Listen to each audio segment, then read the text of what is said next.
హైదరాబాద్లోని బోయిన్పల్లి, అల్వాల్ కొత్త చెరువులను మేయర్ విజయలక్ష్మి పరిశీలించారు. వినాయక నిమజ్జనం ఏర్పాట్లపై అధికారులతో మాట్లాడారు. వినాయక చవితి వచ్చేసరికి అన్ని ఏర్పాట్లను పూర్తి చేయాలని ఆదేశించారు. అన్ని శాఖల అధికారులతో కలిసి సమన్వయం చేసుకుంటూ వినాయక చవితి నిమజ్జనాన్ని సజావుగా, శాంతియుతంగా నిర్వహించేందుకు ఏర్పాట్లు చేయాలని సూచించారు.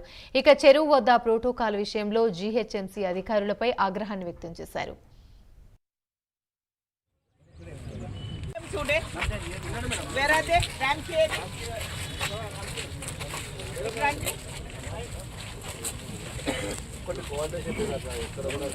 What is this? What is that? Approach is not there. From here it is very difficult unless we remove the veil. Lifting will not take place. We tried last time also. Last night also. Then how do you do it every? lead and try right. Department lower lead. Confused. Not an excuse.